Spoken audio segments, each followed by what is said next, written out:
Students, the next topic is main features of Indian Constitution. In this topic, we will study about the main features of our Constitution. Constitution is the way of life that the state has chosen for itself. The Constitution is made according to the need of the country and it has some special features. The main features of the Indian Constitution are as follows. Written Constitution, detailed and comprehensive Constitution, rigid and flexible Constitution, inclusion of fundamental rights and duties, the corporation of directive principle of the state policy, federal features, democratic republic, parliamentary system, secular state and sovereign republic. These are the features of Indian Constitution. Now we will read about them in detail. Written Constitution.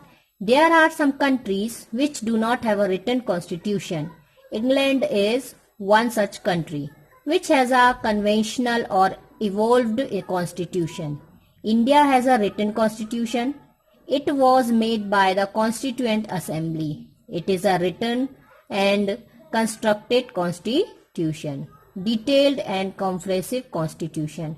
Our constitution is very comprehensive and vast as compared to the other constitutions.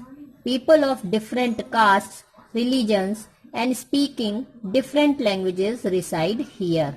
They have their own cultures. The constitution ensures to promote the feeling of unity in diversity. Rigid and flexible. The Indian Constitution adopts the middle path. For practical purposes, the Indian Constitution is not very rigid. For the amendment on some subjects, only simple majority of the parliament is required, and for some subjects and amendments, rigid because it needs the special majority of the members of the parliament, that is, 2/3 majority of the members present and voting. Inclusion of fundamental rights and duties. The Indian Constitution has given some fundamental rights to the citizens. It is the duty of the Supreme Court to protect these rights. In the same way, the Constitution has mentioned some fundamental duties for the citizens. The incorporation of directive principle of the state policy. For the establishment of a welfare state, the Constitution has incorporated the directive principles of the state policy. The government at the center and the state are making constant efforts to achieve social, economic and political justice. The government are committed towards the welfare and development of the deprived classes, scheduled caste, scheduled tribes and backward classes. Federal features. Indian Constitution has adopted the federal features. A federal system is one in which the powers of the government is distributed between the center and the state. There are two sets of government, one at the center and the other at the state level. Democratic Republic.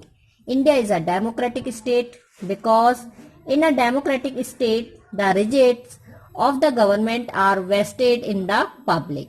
Under such a system, the government is established by the people and for the people. Parliamentary system. India has a parliamentary system. The actual power of the government rests in the parliament. The Council of Ministers executes the powers of the government and is answerable to the parliament. Secular state. Secularism is an important feature of the Indian Constitution. Secularism means that from the point of view of the government, all religions are equal and the state shall not discriminate between the people of different faiths. Sovereign Republic. Sovereign state means that India is independent both internally and externally. She is free from any control by a foreign country. She is free to formulate her own policy in internal affairs. international affairs. India is also a republic besides being a democratic state.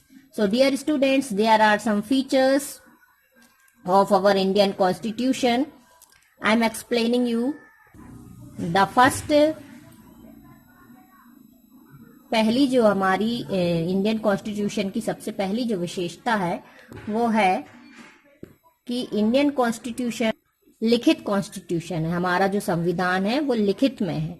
कुछ ऐसे देश हैं जो कि जहां पर संविधान लिखित में नहीं है, जैसे कि इंग्लैंड है, यहाँ पर संविधान लिखित में नहीं है, लेकिन हमारा देश ऐसा है जहां पर लिखित संविधान है। इसके बाद है डिटेल्ड एंड कॉम्प्रेसिव कॉन्स्टिट्यूशन। हमारा जो संविधान है वो डिटेल्ड है और कॉम्प्रेसिव है, मीन्स विस्तृत और व्यापक है। हमारे देश का जो संविधान है उसको अनेक जातियों, धर्मों, भाषाओं में रहने वाले लोग हैं, यहाँ पर निवास करते हैं और उनकी अपनी अलग अलग उनके कल्चर है, उनकी अलग अलग लैंग्वेजेस हैं। लेकिन फिर भी हमारा जो संविधान है वो यूनिटी इन डाइवर्सिटी शो करता है, मतलब अनेकता में एकता की भावना शो करता है। नाउ रिजिड एंड फ्लेक्सिबल, कठोर और लचीला दोनों। हमारा जो संविधान है वह कठोर और लचीला दोनों है। जो हमारा कॉन्स्टिट्यूशन है इसमें जो भी डिसीजंस लिए जाते हैं वो सभी जो मेंबर्स होते हैं उनकी सहमति से ही लिए जाते हैं। संसद के द्वारा दोनों सदनों से जब कोई भी मैटर पर बहुमत हो जाता है, जब तक कि 2/3 बहुमत नहीं मिल जाता तब तक कि वो पास नहीं होता। तो इस तरह से हमारा संविधान, यदि कोई उसमें चेंजेस करने होते हैं तो 2/3 उसमें बहुमत की आवश्यकता होती है। और इस तरह से बहुमत हमारा जो हमारा संविधान है वो हमारा फ्लेक्सिबल भी है और रिजिड भी है, और फिर उसका कठोरता से पालन किया जाता है। Then inclusion of fundamental rights and duties. हमारे संविधान में सबसे ऊंचा सर्वोच्च न्यायालय है। हर व्यक्ति को अपने फंडामेंटल राइट्स दिए गए हैं और उनको उनकी सुरक्षा करना सर्वोच्च न्यायालय का अधिकार है। इसके साथ साथ नागरिकों के कुछ कर्तव्य भी है जिसका उल्लेख भी संविधान में किया गया है। The incorporation of directive principle of the state policy. जो हमारा भारत है इसमें बहुत सारे प्रिंसिपल ऑफ स्टेट पॉलिसी को इंक्लूड किया गया है, बहुत सारे नीति निर्देशक तत्वों को इंक्लूड किया गया है जो कि सोशल, इकोनॉमिक और पॉलिटिकल जो हमारी न्याय व्यवस्था है उसकी स्थापना के लिए गवर्नमेंट जो है वो लगातार प्रयास करती रहती है। हमारी जो गवर्नमेंट है वो शेड्यूल कास्ट, शेड्यूल ट्राइब और बैकवर्ड क्लासेस के लिए स्पेशल स्कीम्स चलाते रहते हैं और सभी के कल्याण के लिए हमारी जो गवर्नमेंट है वो संकल्पबद्ध है। Federal features. अब हमारा जो संविधान है वो फेडरल है, मीन्स संघात्मक है।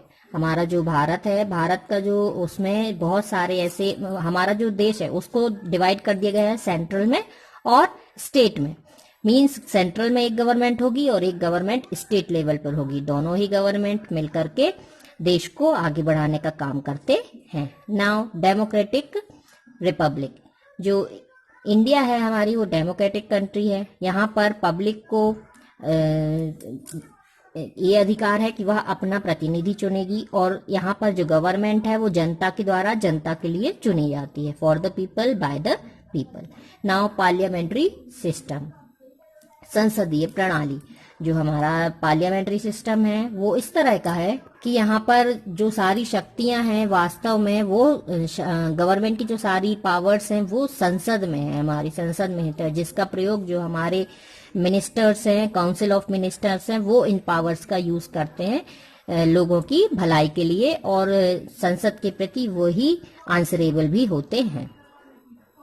Secular state. हमारा जो भारत का संविधान है वो सेक्युलर स्टेट है, मतलब यहाँ पर कोई भी गवर्नमेंट रिलीजन के आधार पर किसी के साथ कोई भेदभाव नहीं कर सकती और सभी को अपने धर्म, अपने विश्वास के अनुसार अपना मत देने का है कि वो किस धर्म को मानना चाहेगा, ये इसके लिए वो हर व्यक्ति फ्री है।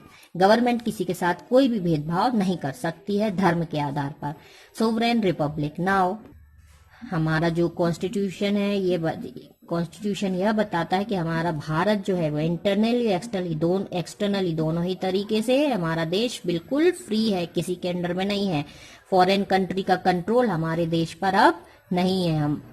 हमारा जो देश है वो इंटरनेशनल अफेयर्स में अपनी पॉलिसी को फॉर्मुलेट कर सकते हैं। और जो हमारा भारत है वो एक डेमोक्रेटिक स्टेट है, साथ ही साथ जो हमारा देश है वो एक रिपब्लिक है। रिपब्लिक के साथ साथ डेमोक्रेटिक है, मतलब हमारे संविधान को बहुत ही सोच समझकर बहुत ही अच्छे से बनाया गया, उसकी ये सारी विशेषताएं इसमें बताई गई हैं। Now independent and powerful judiciary. Independent and powerful judiciary. The Indian judiciary is impartial and independent. It is the protector of the fundamental rights of the Indian citizens. The right of the interpretation of the Constitution rests with the Supreme Court of India. The legislature and the executive cannot interfere with the working of the judiciary. हमारा जो देश है वो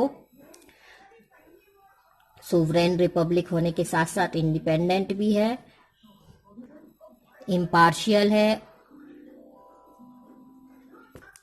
जो legislature और executive जो है वो हमारे जुडिशरी के काम में इंटरफियर नहीं कर सकते हैं। जो भी हमारा कॉन्स्टिट्यूशन है उसको उसकी व्याख्या करने का, उसको सुधारने का काम हमारा सुप्रीम कोर्ट करता है।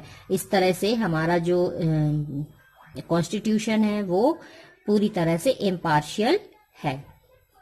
अदर फीचर्स, कुछ अदर फीचर्स यहाँ पर बताए गए हैं। Suspension of rights during emergency, special provision for backward classes, ST SC OBC, support to world peace. जो हमारा देश है वह सबसे पहला है suspension of right during emergency. Emergency के समय में, संकट काल के समय में विशेष स्थितियां बहुत सुविधाजनक करने की कोशिश करते हैं, सबकी सहायता करने की कोशिश करते हैं। स्पेशल प्रोविजन बनाए गए हैं बैकवर्ड क्लासेस के लिए, और जो वर्ल्ड शांति के लिए हमारा देश सपोर्ट करता है। ये सारी चीजें हमारे संविधान में इंक्लूड हैं और यही हमारे संविधान की विशेषताएं भी हैं।